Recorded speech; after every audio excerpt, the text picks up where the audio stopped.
Today we're going to show you how to make this beautiful cascading bouquet in Syndicate's Venus Bouquet Holder. I'm Millie Eggert. And I'm Helen Miller, and this is Syndicate Studios. One of the really easy ways to do a cascade bouquet is in the Venus Bouquet Holder.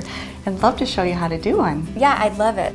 I've seen tons of pictures of cascading bouquets all over the magazines and Pinterest and everything.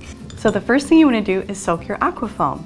After you do that, we're going to put it in a vase so that we can support it while we're inserting our flowers. Okay. I'm going to bring out some of these really beautiful pastels. That's been one of the trends as well.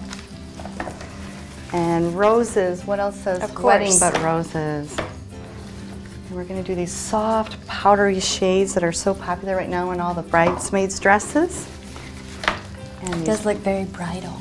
Don't they? The blush colors against the whites and the creams. And the cascade. Our cascade part.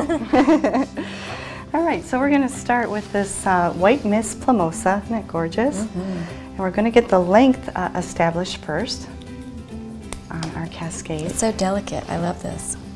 We're going to go ahead and I'm not going to do a straight form of the cascade. It's going to be a looser form. The new style today is softer.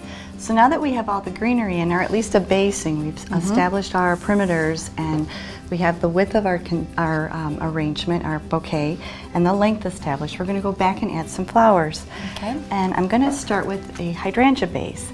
And because these stems are so long, I want to cut it.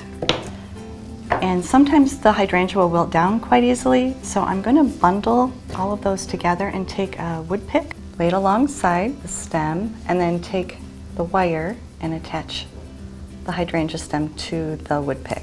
That bundling is going to keep everything looking fresh. Oh, okay. So we're going to add that now.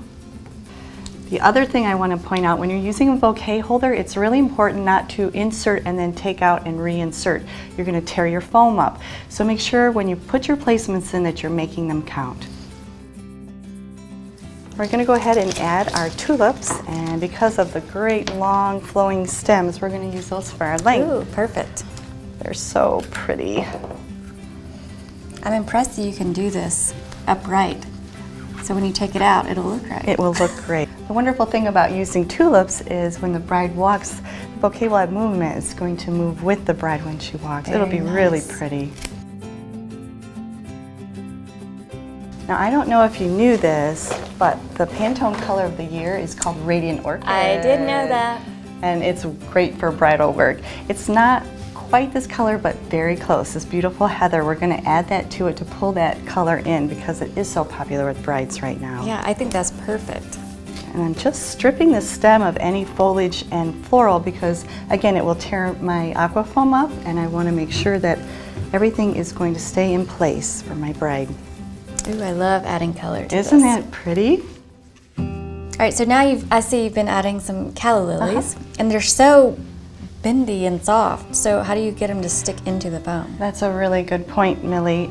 If you put them into the foam, sometimes the callas and tulips can break very easily and mush down. So you need to support them, again, with one of the wood picks. Wrap it around firmly, and that will help hold them and get them into the foam for you. Much easier. So we're going to insert that in there. All right, now we're going to go back and we're going to add our focal flowers, which in this case are going to be our variety of roses. And I am doing, if you've noticed, more groupings, lines throughout the design. I've grouped my tulips, I've grouped my calla lilies, so I'm kind of quadring it. And when you're doing color as well, do it in thirds in your bouquet. It will give you visual balance. It's really a great tip. So if you're making this for a bride, you would do it probably the day of? Typically, we would wait a little bit later, but because this is in aqua foam, the luxury of that is we can do it in advance. So I could do this on a Thursday, refrigerate it in my cooler, bag it, and then it'll be all set for Saturday for that delivery. Sometimes we forget to leave them out and open for wedding bouquets, but you get so much more coverage when they're open. Look at that compared, how much space that covers. So leaving your flowers open and out of the cooler so they're at the most prime stage for your bride, she's going to enjoy that so much. So Millie, do you want to try it on for size? Sure. You're right, it does need a substantial handle to hold the weight of it. And it's such a great water source for all the flowers. They're going to keep them very fresh for her special day.